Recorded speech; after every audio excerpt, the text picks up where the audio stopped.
The film opens through a surveillance camera inside a secure room.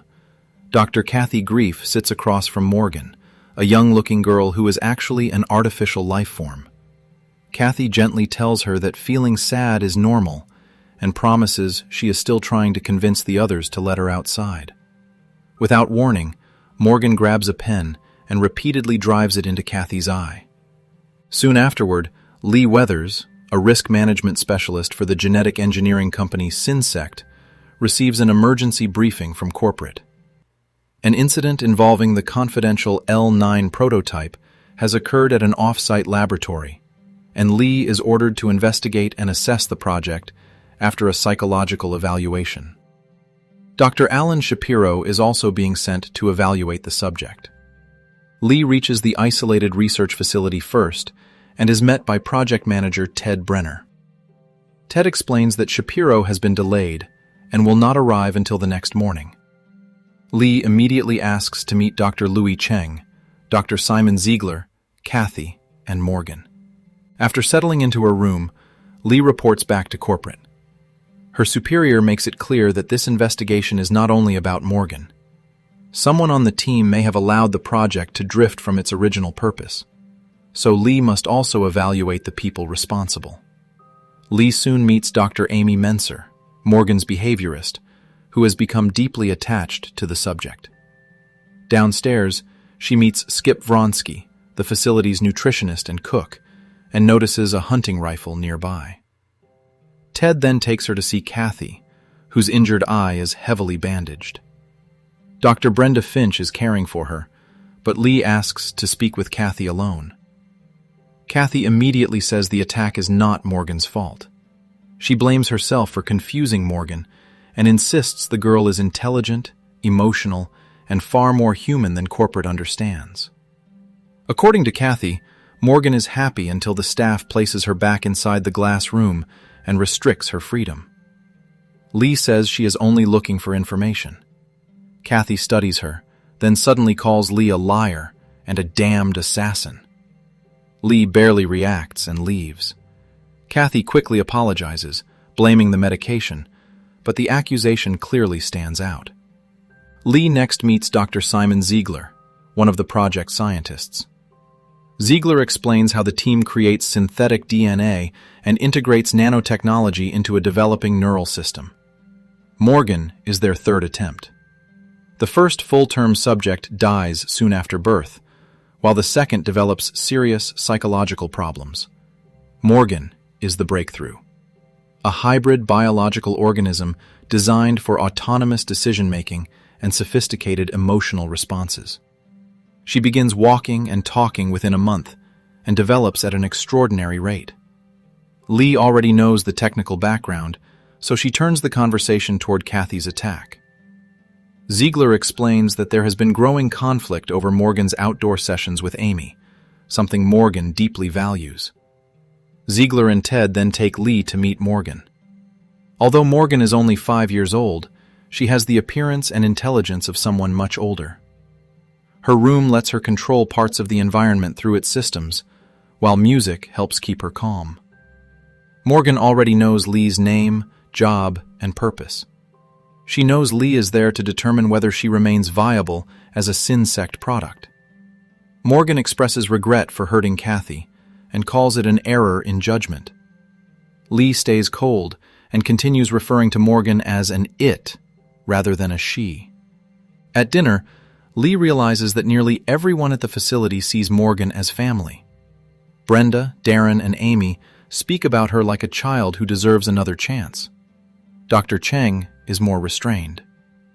Lee brings up an earlier Synsect disaster in Helsinki, where a team of 30 is reduced to 9 in a single hour by crude prototypes. Cheng says the experience teaches her that every decision has consequences. Lee then asks why she stops Morgan's outdoor therapy.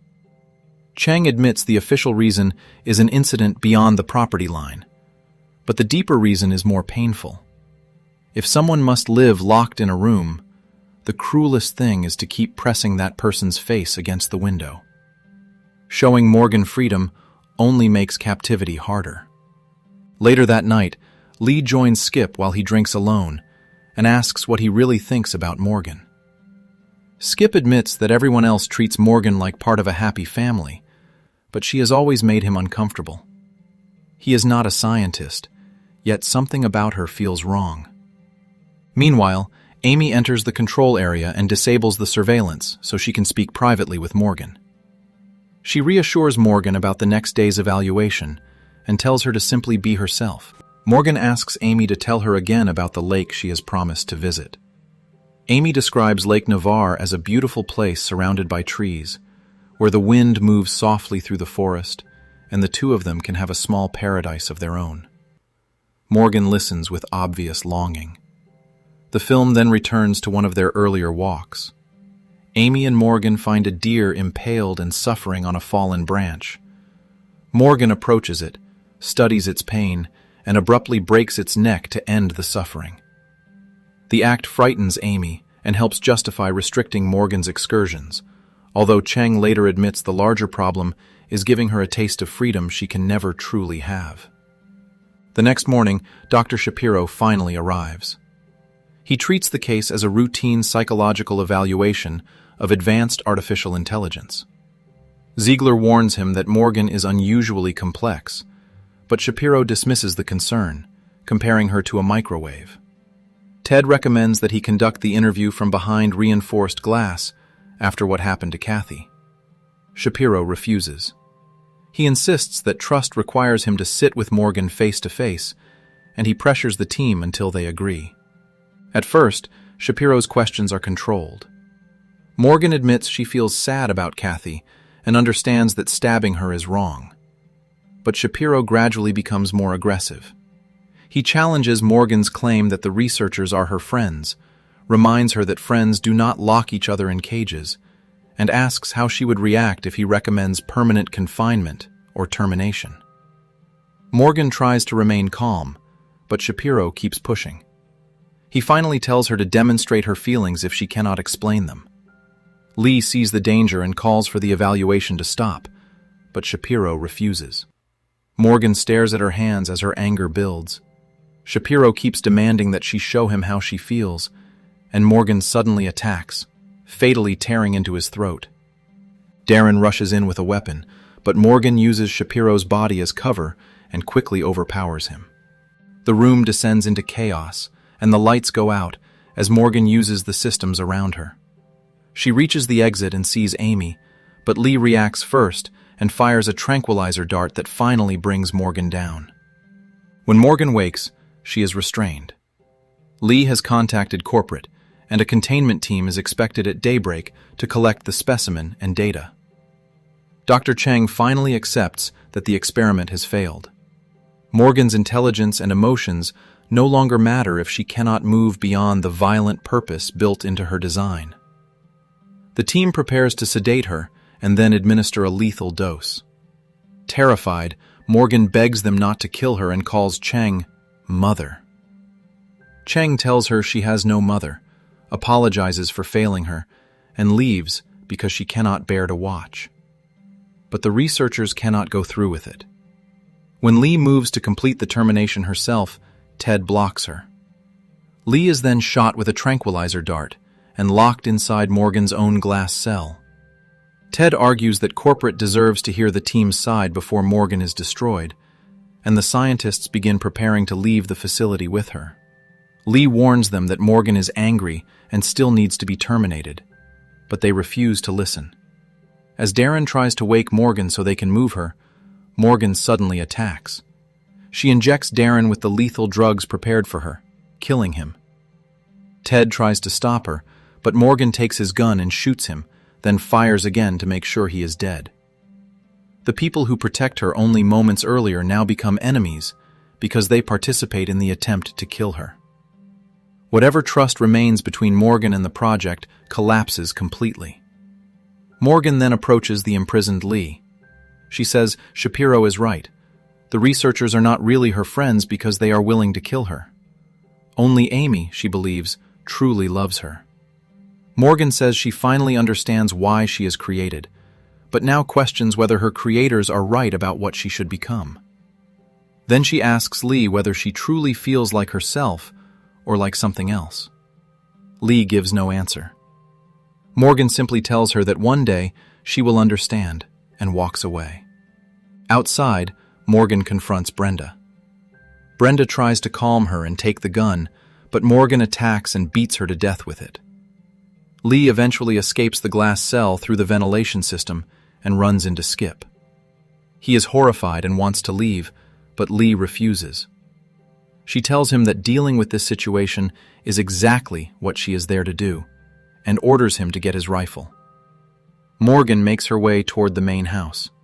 She kills the injured Kathy, while Ziegler, crushed by the collapse of the project he devotes his life to, takes his own life. Dr. Cheng is still recording a final report for Synsect. She explains that the L9 team tries to create a synthetic life form that is more self-aware, autonomous, emotional, and human than earlier models. Their hope is that Morgan can become something refined and peaceful, instead of simply following the weaponized parameters built into her.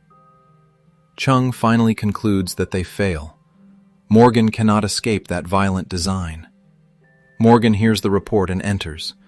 She calls Chung Mother and says Chung should have told her long ago what she truly is and what she is meant to become.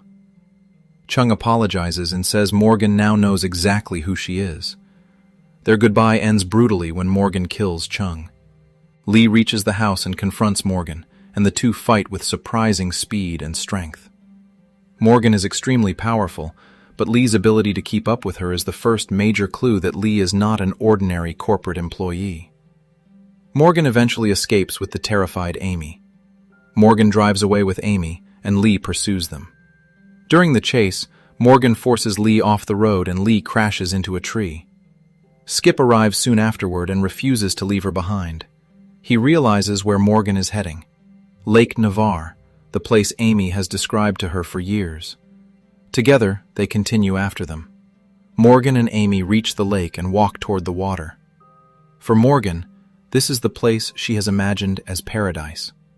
Looking across the calm surface, she asks if this is what heaven looks like. Amy says she does not know. Morgan takes in the trees, the wind, and the open space around her, then says she finally feels alive. For a brief moment, she reaches the freedom she has wanted her entire life. Lee arrives with Skip's rifle and fires to draw Morgan away from Amy. Morgan moves through the woods and circles around her. The two fight again, and Morgan eventually gains the upper hand. She throws Lee onto the broken branch of a fallen tree, leaving her badly impaled, almost exactly like the injured deer from the earlier flashback. Morgan chooses not to finish her and returns to Amy. But Amy has finally reached her limit. After watching Morgan kill so many people, she can no longer pretend everything can return to normal. Before Morgan can decide what to do with Amy, Lee appears again. Somehow surviving the wound, she attacks Morgan from behind and drags her into the lake. Morgan fights back, but Lee holds her underwater until she dies in the very place Morgan considers heaven. Amy barely has time to process it before Lee retrieves a handgun and shoots her as well. When Lee returns to Skip, he demands to know where Amy is. Lee apologizes, then shoots him too. She eliminates every remaining witness and leaves the failed L9 project behind. The final scene moves to Synsect executives reviewing Lee's performance. They admit the operation becomes messy, but Lee executes her mandate with precision and follows her directives without hesitation. The casualties are considered regrettable but unavoidable. They conclude that the emotionally advanced L9 program is inferior and decide to return development resources to the older L4 stream. When one executive asks what should happen to Lee Weathers, the answer is simple: she's perfect. The meaning becomes clear. Lee is not merely a risk management specialist. She is herself a successful product of the L4 program.